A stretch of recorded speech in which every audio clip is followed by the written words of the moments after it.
That evening at 8:30, exquisitely dressed and wearing a large buttonhole of Parma violets, Dorian Gray was ushered into Lady Narborough's drawing-room by bowing servants. His forehead was throbbing with maddened nerves, and he felt wildly excited, but his manner, as he bent over his hostess's hand, was as easy and graceful as ever. Perhaps one never seems so much at one's ease as when one has to play a part. Certainly no one looking at Dorian Gray that night could have believed that he had passed through a tragedy as horrible as any tragedy of our age.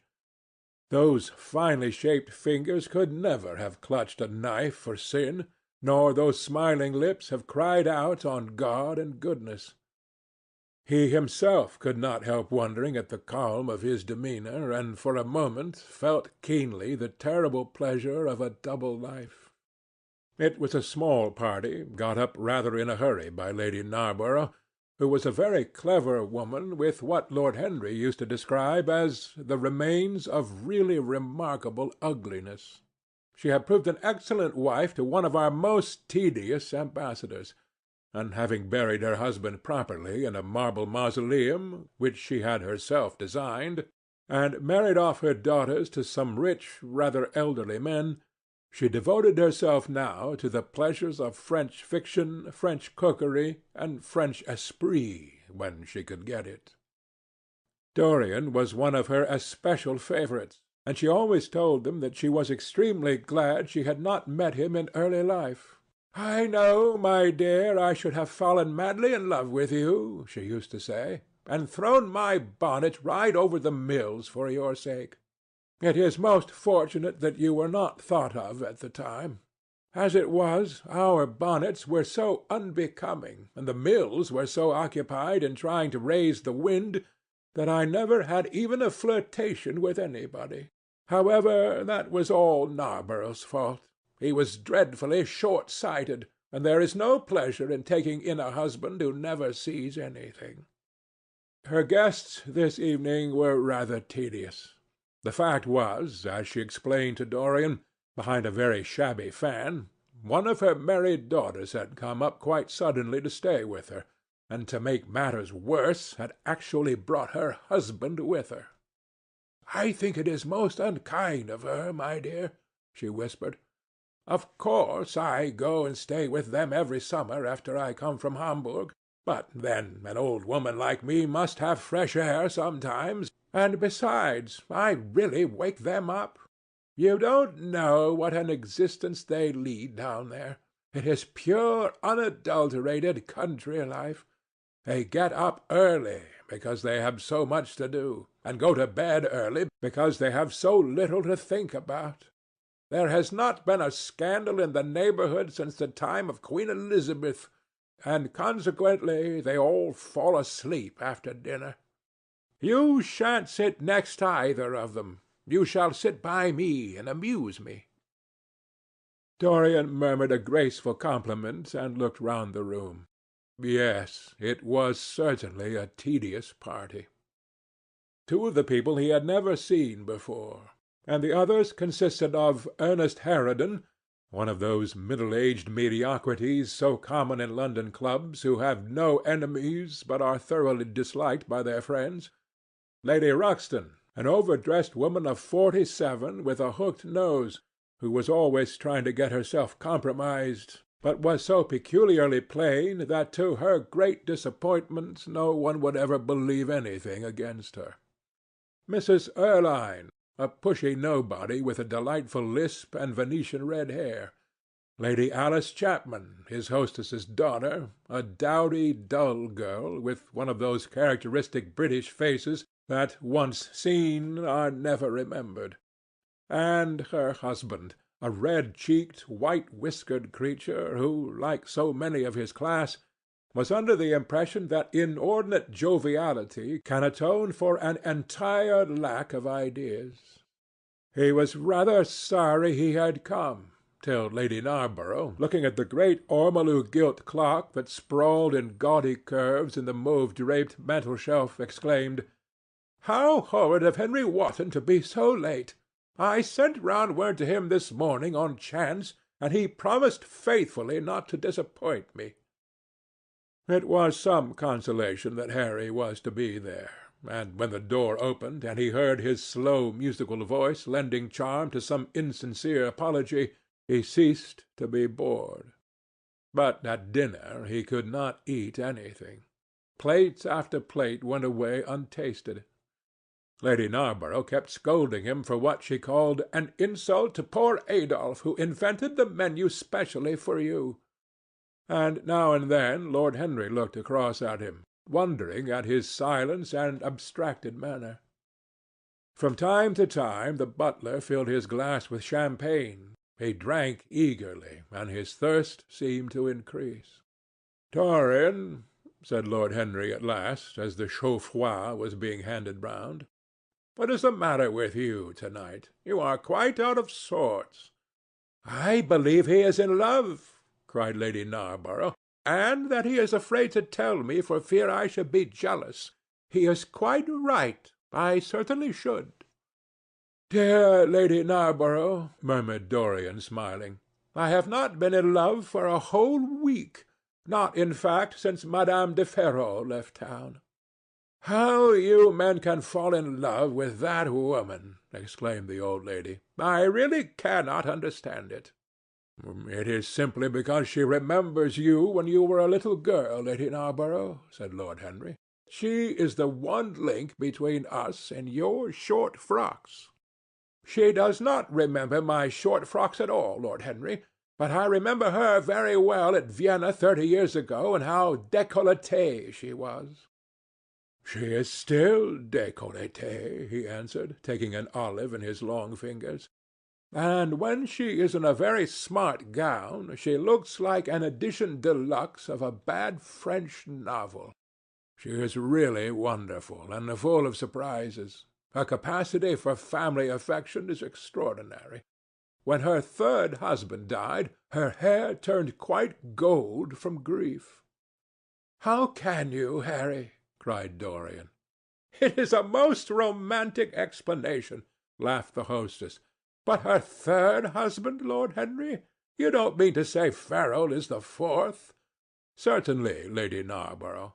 "I don't believe a word of it." "Well, ask Mr. Gray. He is one of her most intimate friends." "Is it true, Mr. Gray?" "She assures me so, Lady Narborough," said Dorian. "I asked her whether, like Marguerite de Navarre, she had her hearts embalmed and hung at her girdle. She told me she didn't, because none of them had any hearts at all." "4 husbands! Upon my word, that is trop de zèle." "Trop d'audace, I tell her," said Dorian.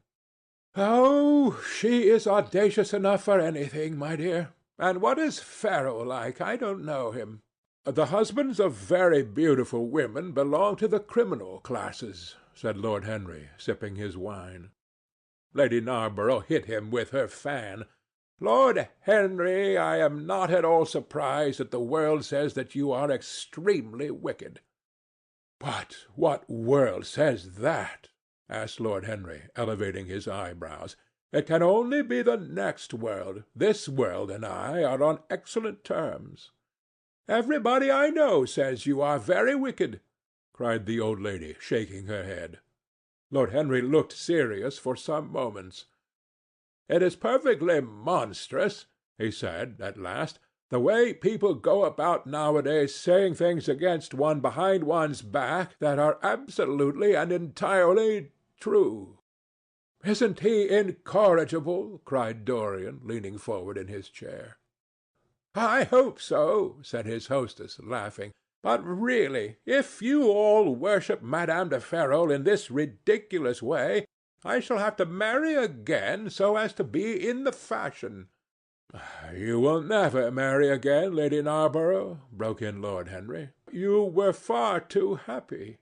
When a woman marries again, it is because she detested her first husband. When a man marries again, it is because he adored his first wife. Women try their luck. Men risk theirs." "Narborough wasn't perfect," cried the old lady. If he had been, you would not have loved him, my dear lady, was the rejoinder. Women love us for our defects. If we have enough of them, they will forgive us everything, even our intellects. You will never ask me to dinner again after saying this, I am afraid, Lady Narborough, but it is quite true. Of course it is true, Lord Henry. If we women did not love you for your defects, where would you all be? Not one of you would ever be married. You would be a set of unfortunate bachelors. Not, however, that would alter you much. Nowadays all the married men live like bachelors, and all the bachelors like married men. Fin de siècle, murmured Lord Henry. Fin de globe, answered his hostess. I wish it were fin du globe, said Dorian with a sigh. Life is a great disappointment. Ah, my dear, cried Lady Narborough, putting on her gloves, don't tell me that you have exhausted life. When a man says that, one knows that life has exhausted him. Lord Henry is very wicked, and I sometimes wish that I had been. But you are made to be good. You look so good. I must find you a nice wife. Lord Henry, don't you think that Mr. Gray should get married? I am always telling him so, Lady Narborough, said Lord Henry, with a bow. Well, we must look out for a suitable match for him. I shall go through Debrett carefully to-night and draw out a list of all the eligible young ladies. With their ages, Lady Narborough? Asked Dorian. Of course, with their ages, slightly edited. But nothing must be done in a hurry. I want it to be what the Morning Post calls a suitable alliance, and I want you both to be happy. What nonsense people talk about happy marriages, exclaimed Lord Henry. A man can be happy with any woman, as long as he does not love her. Ah, what a cynic you are, cried the old lady, pushing back her chair and nodding to Lady Ruxton. You must come and dine with me soon again. You are really an admirable tonic, much better than what Sir Andrew prescribes for me. You must tell me what people you would like to meet, though. I want it to be a delightful gathering. I like men who have a future and women who have a past, he answered. Or do you think that would make it a petticoat party? I fear so, she said, laughing as she stood up. 1,000 pardons, my dear Lady Ruxton, she added. I didn't see you hadn't finished your cigarette. Never mind, Lady Narborough. I smoke a great deal too much. I am going to limit myself for the future. Pray don't, Lady Ruxton, said Lord Henry. Moderation is a fatal thing. Enough is as bad as a meal. More than enough is as good as a feast. Lady Ruxton glanced at him curiously. You must come and explain that to me some afternoon, Lord Henry. It sounds a fascinating theory, she murmured as she swept out of the room.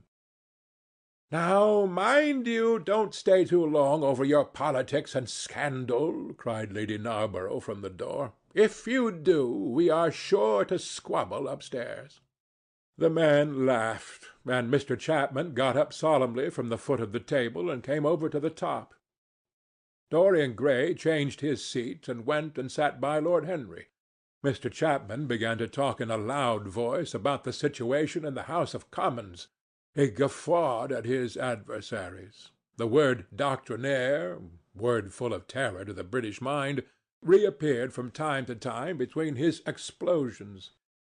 An alliterative prefix served as an ornament of oratory. He hoisted the Union Jack on the pinnacles of thought.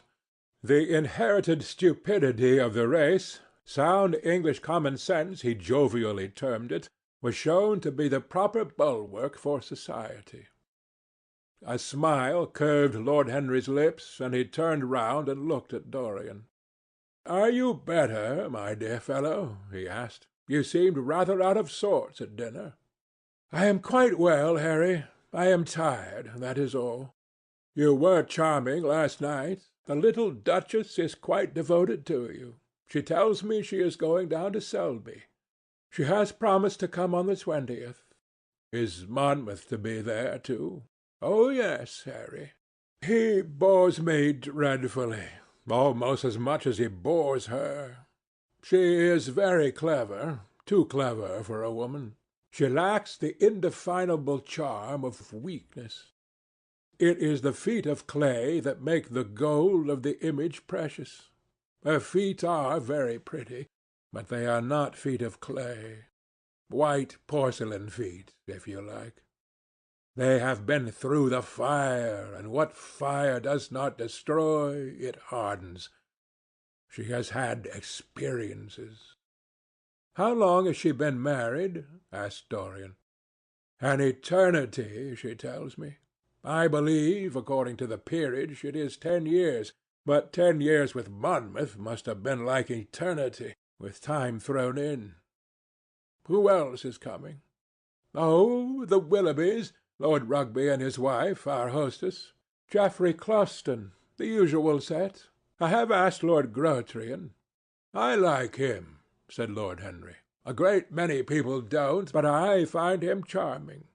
He atones for being occasionally somewhat overdressed by being always absolutely over-educated. He is a very modern type. I don't know if he will be able to come, Harry. He may have to go to Monte Carlo with his father. Oh, what a nuisance people's people are. Try and make him come. By the way, Dorian, you ran off very early last night. You left before 11. What did you do afterwards? Did you go straight home? Dorian glanced at him hurriedly and frowned. No, Harry, he said at last. I did not get home till nearly 3. Did you go to the club? Yes, he answered. Then he bit his lip. No, I don't mean that. I didn't go to the club. I walked about. I forget what I did. How inquisitive you are, Harry. You always want to know what one has been doing. I always want to forget what I have been doing. I came in at 2:30, if you wish to know the exact time. I had left my latchkey at home, and my servant had to let me in. If you want any corroborative evidence on the subject, you can ask him. Lord Henry shrugged his shoulders. My dear fellow, as if I cared. Let us go up to the drawing-room. No sherry, thank you, Mr. Chapman. Something has happened to you, Dorian. Tell me what it is. You are not yourself tonight. Don't mind me, Harry. I am irritable and out of temper. I shall come round and see you tomorrow, or next day. Make my excuses to Lady Narborough. I shan't go upstairs. I shall go home. I must go home. All right, Dorian. I dare say I shall see you tomorrow at tea-time. The Duchess is coming. I will try to be there, Harry, he said, leaving the room.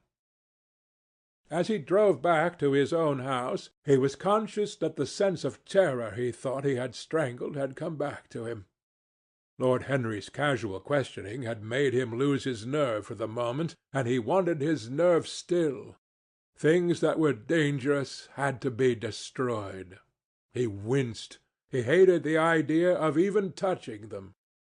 Yet it had to be done. He realized that, and when he had locked the door of his library, he opened the secret press into which he had thrust Basil Hallward's coat and bag. A huge fire was blazing. He piled another log on it. The smell of the singeing clothes and burning leather was horrible. It took him 3/4 of an hour to consume everything. At the end he felt faint and sick, and having lit some Algerian pastilles in a pierced copper brazier, he bathed his hands and forehead with a cool, musk-scented vinegar. Suddenly he started. His eyes grew strangely bright, and he gnawed nervously at his under lip. Between 2 of the windows stood a large Florentine cabinet, made out of ebony and inlaid with ivory and blue lapis.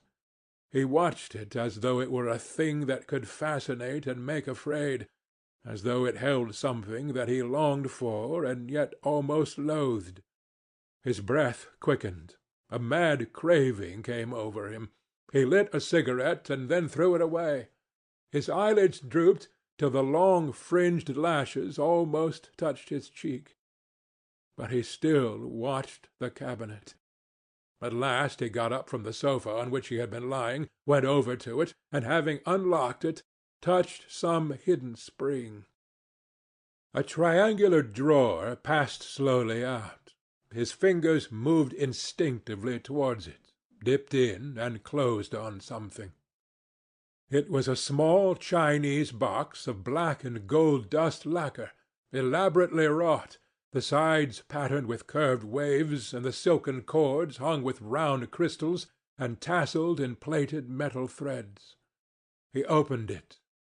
Inside was a green paste, waxy in lustre, the odour curiously heavy and persistent. He hesitated for some moments, with a strangely immobile smile upon his face. Then, shivering, though the atmosphere of the room was terribly hot, he drew himself up and glanced at the clock. It was 20 minutes to 12. He put the box back, shutting the cabinet doors as he did so, and went into his bedroom.